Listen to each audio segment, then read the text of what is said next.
Po ang goal natin na aagahan natin yung pagbaba ng presyo ng bigas. Sa swerte naman din tayo ay lahat ng mga ibang mga commodities na kagaya ng manok, itlog, asukal, lahat ng ibang mga commodities bumabagsak na yung presyo at sa abot kaya ng lahat.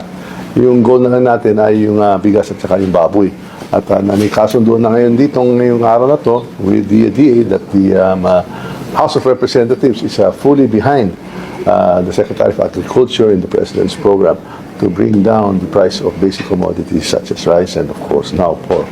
Kasama din natin ang administrator si Hilien and with full support sa irrigation program, we will work together hand in hand para mapaaga yung goal natin na ibababa natin yung presyo ng bigas at ibang mga commodities po. So yun mga boss, may pangako na naman itong si Speaker Martin Romualdez na agahan daw ang pagbaba ng mga bilihin kagaya ng, dahil pakataas na nga mga boss no, ang presyo lalo na yung baboy na umaabot na sa 400 per kilo mga boss, at yung bigas na matagal nilang pangako na ibababa sa 20 pesos ay hindi pa rin nangyayari mga boss.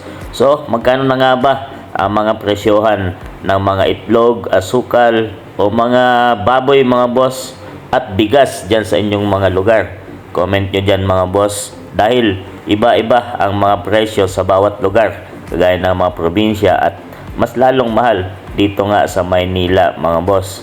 So kailan kaya itong pangako ni Speaker Martin Romualdez na sa lalong madaling panahon at wala naman siyang binibigay na timetable kung kailan nga ang tamang panahon o tamang araw para maibababa, at puro pangako pa rin ang naririnig natin mula nga dito sa administration ni PBBM. Lalong nagmahalan ang mga bilihin at marami na ang hindi nakaka-afford at na marami nang nagugutom na mga kababayan nating mga Pilipino. So ano sa palagay ninyo mga boss sa pangakong ibinigay dito ni Speaker Martin Romualdez, at yan din yung pangako ng ating Pangulo na hanggang ngayon ay hindi pa rin natutupad at lalong nagtaasan ang mga bilihin dito nga sa Pilipinas.